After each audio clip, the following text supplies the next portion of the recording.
ఈ కాంట్రవర్సీతో అసలు తెలుగు రాష్ట్రాల్లో భాష అనేవాడు సోషల్ నెట్వర్క్ కానివ్వు, యూట్యూబ్ కానివ్వు, వేరే ఒక ట్రెండ్ అయితే అయిపోయింది.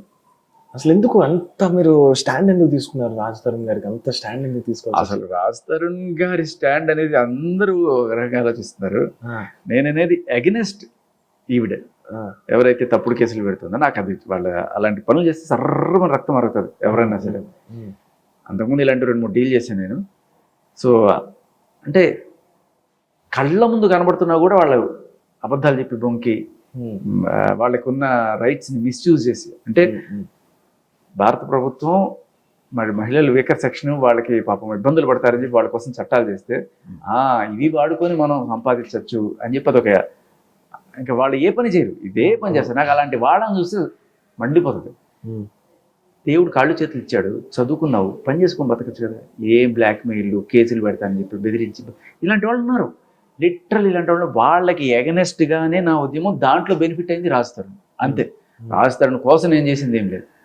ఓకే, బట్ నాకు తెలిసి మీ ఫైటింగ్ పాయింట్ ఇదంతా చూసాం కాబట్టి బిగ్ బాస్ హౌస్లో కూడా ఎంత ఫైట్ చేస్తారో నాకైతే అర్థమైంది. ఏదైనా థింగ్స్ వస్తే ఎలా ఫైట్ చేస్తారు, మీ అగ్రెసివ్ పాయింట్ ఏ లెక్కలో ఉంటుందో అర్థమైంది. అంటే వాళ్ళు ఇది చూసే తీసుకున్నారు అనే వాళ్ళు కూడా కామెంట్స్ వస్తాయి నెక్స్ట్ ఇంటర్వ్యూ చూసిన తర్వాత కూడా. ఏదైనా ఏమంటారు దానికి ఆన్సర్? అయ్యో మరి నేనైతే వాళ్ళని ఇంటర్వ్యూ చేసినప్పుడు నాకు ఇదొకటి అంత చూసారని నేను అనిపించలేదు. ఇవన్నీ చూసారని నేను అనుకోలేదు. ఏదో కొంత చూశారు. సో మేబీ ఆ ఫీడ్బ్యాక్తో అయినా తీసుకున్నారేమో. కానీ అంటే అదేదో శివయ్య మనసులో ఏమనుకుంటున్నాడు, అది ఎవరికి ఎరిక అన్నట్టుగా వాళ్ళు ఏం చూసారో మనకు తెలియదు.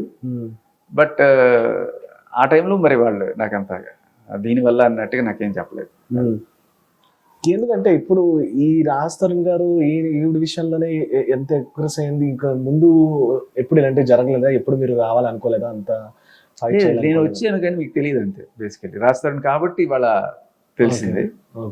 ఇప్పుడు ఈ లావణ్య అయితే ఎవరైతే ఉందో ఈవిడ కూడా రాజ్ తరుణ్ మీద కేసు పెట్టింది కాబట్టి తెలిసింది. కానీ మరి ఇదే కేసు ఇంతకుముందు మస్తాన్ సాయి మీద పెట్టినప్పుడు ఎవరు మాట్లాడలేదు.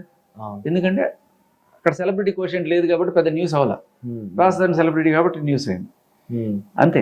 ఈ రాజ్ తరుణ్ మీద పెట్టిన కేసే సంవత్సరం క్రితం మస్తాన్ సాయి నాకు కాదు, మస్తాన్ సాయి నమ్మగుడు, మస్తాన్ సాయి నన్ను పెళ్లి చేసుకుంటాను మోసం చేశాడు. ఇప్పుడు రాజ్ తరుణ్ మీద పెట్టినవన్నీ, దాంతోపాటు మస్తాన్ సాయికి ఇంకో 2-3 సెక్షన్లు ఎక్స్ట్రా యాడ్ చేసింది.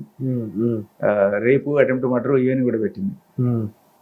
సో మన వ్యవస్థ అలా ఉందన్నమాట. అమ్మాయిలు కేసు పెడితే చాలా తొందరగా ఇదైపోతుంది. ఇంకా తర్వాత చట్టాలు ఇవన్నీ చట్టంలో ఇరుక్కుపోయి గిరిగిర కుట్టుకోవాల్సింది తప్ప. పాపం ఐఐటి గ్రాడ్యుయేట్ వాడికి పాస్పోర్ట్ లుకౌట్ నోటీస్ ఇచ్చి వేరే దేశాలకు వెళ్లకుండా వేరే ఉద్యోగాలు చేసుకోలేక, కంపెనీలు సరిగ్గా నడుపుకోలేక జీవితం నాశనం అయిపోయింది.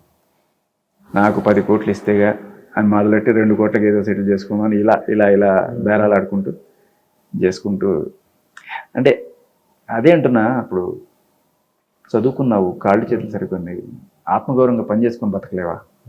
అది నేర్పించాలి మనం.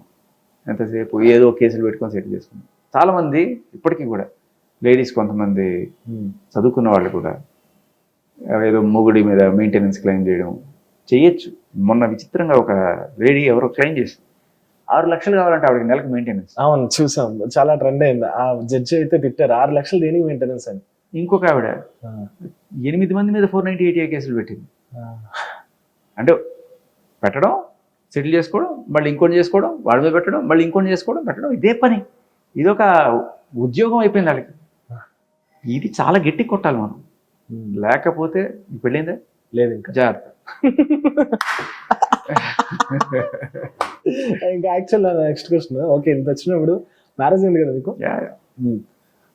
ఐ డోంట్ నో, అంటే మీ పర్సనల్ లైఫ్ అడగడం ఐఎమ్ సారీ, బట్ ఏంటి మీ పర్సనల్ లైఫ్ సిచ్యువేషన్ ఏంటి ఇప్పుడు ప్రెసెంట్? అదే యాక్చువల్లీ వీళ్ళ టార్గెట్లు ఏవైతే ఉంటాయో, ఎంతసేపు పర్సనల్ లెవెల్లో గెలికి